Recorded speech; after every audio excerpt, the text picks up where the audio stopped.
Once again hello and welcome to star tuition point and star classes with Afzal Saifi. तो चलिए आज की video में हम जानते हैं देयर का यूज। THERE there. देयर का मतलब अगर हम वर्ड मीनिंग में देखें तो इसका मतलब होता है वहाँ। जब हम वहाँ की बात करते हैं तो हम देयर का इस्तेमाल करते हैं। जैसे मैं वहाँ जा रहा हूँ तो आई एम गोइंग देयर, ये हुआ देयर का इस्तेमाल नॉर्मली वर्ड मीनिंग के साथ। अब जो मतलब होता है देयर का हम जहाँ लगाते हैं वो एक ऐसी कंडीशन होती है जब हम इंट्रोडक्टरी मतलब इंट्रोडक्शन से ही वर्ड निकल के आया है, मतलब कि जब हम किसी चीज़ का इंट्रोडक्शन दें, जब हमें पता हो या ना हो कि सब्जेक्ट कौन है। क्योंकि हम जानते हैं कि हमारा सब्जेक्ट क्या होता है। सब्जेक्ट होता है सेंटेंस में एक कर्ता। कर्ता मतलब जो एक एक्शन ले, एक काम करे हमारे सेंटेंस में, हमारे वाक्य में। लेकिन अगर ऐसा सेंटेंस है जहां हमें ये नहीं पता है कि सब्जेक्ट कौन है, काम करने वाला कौन है, कर्ता कौन है, तब हम उस कंडीशन में देयर का इस्तेमाल करते हैं। जैसे सेंटेंस है कि जंगल में एक राजा था। अब जंगल में एक राजा था तो इसमें सब्जेक्ट क्या होना चाहिए? राजा होना चाहिए। लेकिन राजा सब्जेक्ट तभी होगा जब वो कुछ काम करेगा। लेकिन सेंटेंस क्या है? जंगल में एक राजा था। राजा कोई यहाँ काम नहीं कर रहा है, इसका मतलब यहाँ पे इस सेंटेंस में कोई सब्जेक्ट नहीं है। तो जब हमारे सेंटेंस में कोई सब्जेक्ट ना हो तब हम वहाँ सब्जेक्ट एज ए सब्जेक्ट बनाने के लिए हम देयर का इस्तेमाल करते हैं। तो अब हम बोलेंगे there was a king in the forest, जंगल में एक राजा था। तो ये था सेंटेंस किसका? कि जब हमें सब्जेक्ट का पता ना हो। और पहला जो एग्जाम्पल था वो था उसका कि जब हम वहाँ के लिए बात करें। अब जो तीसरी कंडीशन है देयर की तीसरी कंडीशन ये होती है कि जब हमें एक काउंटिंग कंडीशन दिखानी हो, जब हमें एक गिनती वाली कंडीशन दिखानी हो, तब भी हम देयर का इस्तेमाल करते हैं। जैसे कक्षा में 10 कुर्सियां हैं, तो अब हम यहाँ पे कक्षा में कुर्सियां गिनवा रहे हैं कि कितनी हैं। कक्षा में 10 कुर्सियां हैं तो हम बोलेंगे there are 10 chairs in the room in the class. तो ये एक सेंटेंस था हमारा देयर का इस्तेमाल का। तो 3 कंडीशन में हम देयर का इस्तेमाल करते हैं। पहली कंडीशन है जब हम वहाँ का सेंस दें, वहाँ का बोध करवाएं कि वहाँ कोई चीज़ है। दूसरी कंडीशन वो होती है कि जब हमारे सेंटेंस में कोई सब्जेक्ट ना हो तब हम उसको सब्जेक्ट बनाने के लिए देयर का इस्तेमाल करते हैं। और तीसरी कंडीशन होती है कि जब हमारे सेंटेंस में गिनती काउंटिंग कंडीशन हो, काउंटिंग वाले कोई सेंस हो, तब भी हम देयर का इस्तेमाल करते हैं। तो ये था इस्तेमाल हमारा देयर का। तो इसे अच्छे से सीखिए। चलिए आज की वीडियो में हम जानते हैं इट का यूज़। IT it. तो सबसे पहले इट का मतलब क्या होता है? तो इट का मतलब होता है यह। लेकिन अब आपको ये भी पूछना चाहिए कि इट का मतलब यह होता है तो दिस का मतलब भी तो यह होता है। हाँ बिल्कुल सही है, दिस का मतलब भी यह होता है। तो ये वीडियो इसीलिए स्पेशल बनाई गई है कि दिस यह और इट यह, इन दोनों में हम परफेक्टली एक डिफरेंस बता सकेंगे कहाँ किस चीज़ को लगाना है। तो सबसे पहले हम बात करते हैं दिस की। तो दिस का जो यूज़ होता है वो यह के लिए होता है, लेकिन ऐसी कंडीशन में होता है जहां हम निर्जीव और सजीव, जिसमें जानना हो और जिसमें जान हो, दोनों के ही लिए हम दिस का इस्तेमाल करते हैं। जैसे यह एक पेन है तो हम बोलेंगे दिस इज़ अ पेन।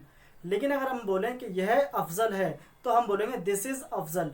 दोनों ही सेंटेंस बिल्कुल सही हैं क्योंकि हमें पता है कि हम दिस सजीव में भी और निर्जीव में भी दोनों में लगाते हैं। अब बात करते हैं इट की।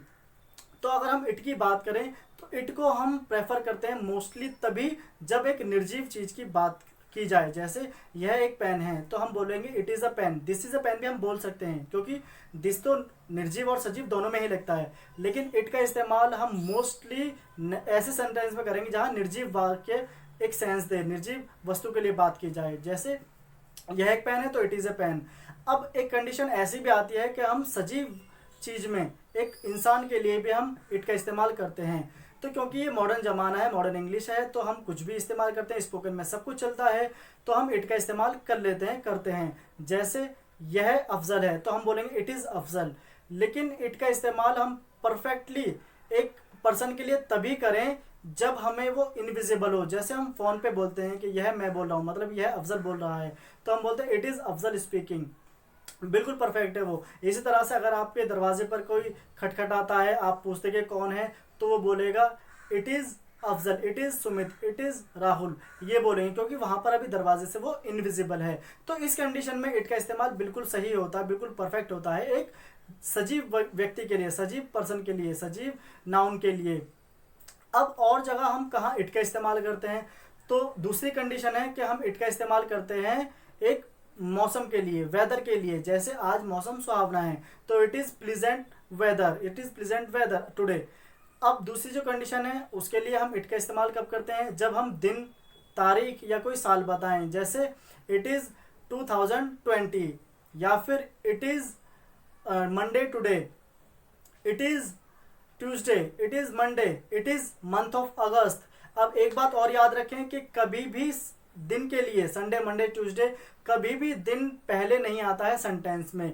कि जैसे मान लो अगर आप बोलना चाहते हो कि आज रविवार है, आज संडे है, तो आप कभी भी ये मत बोलना कि संडे इज टुडे, ये ग्रामेटिकली रॉन्ग होगा, क्योंकि दिन के लिए हमेशा हम इट का ही इस्तेमाल करते हैं सेंटेंस में। तो हम बोलेंगे इट इज़ संडे टुडे या इट इज़ संडे, हमारा ये सेंटेंस बिल्कुल परफेक्ट है।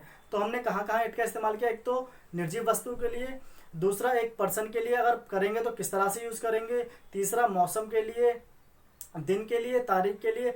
अब इट का एक जो इस्तेमाल होता है वो होता है समय के लिए। समय के लिए कैसे, जब हम समय बताते हैं, एक तो नॉर्मली जैसे कि 2 बज गए हैं या 2 बज रहे हैं, तो हम बोलेंगे इट इज़ 2 o'clock।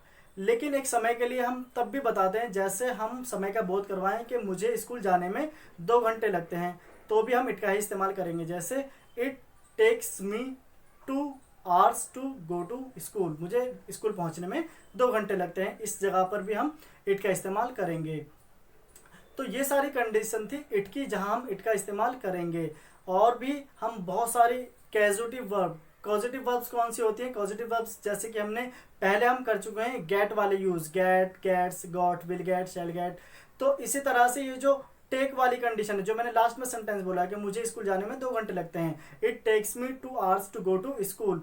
तो अब हम अगली वीडियो में, अगली क्लास में हम ये जानेंगे पॉजिटिव वर्ब टेक वाली। तो इससे हम टेक वाली सारी चीज़ें हम प्रॉपरली कर सकेंगे, जान सकेंगे पॉजिटिव वर्ब्स को।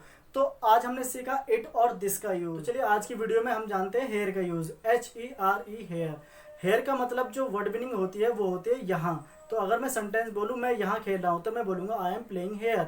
लेकिन हेयर का मतलब यहाँ के अलावा और कंडीशन में लगाते हैं वहाँ, जब हम एक कंडीशन ऐसी हो किसी को देते हुए, किसी को दिखाते हुए बोला जाए, तब भी हम हेयर का इस्तेमाल करते हैं। जैसे यह रहे तुम्हारे पैसे, तो हेयर इज़ योर मनी। यह रहा तुम्हारा बस्ता, हेयर इज़ योर बैग। यह रही मेरी किताब, हेयर इज़ माई बुक। तो ऐसी कंडीशन में भी हम हेयर का इस्तेमाल करते हैं जब हम किसी काम को देते हुए, करते हुए या कोई चीज़ दिखाते हुए बोलते हैं। तो ऐसी ही वीडियोस के लिए बने रहिए, देखते रहिए, हमारे साथ बने रहिए स्टार ट्यूशन पॉइंट और स्टार क्लासेस के साथ, अफजल सैफी के साथ। तब तक के लिए गुड बाय।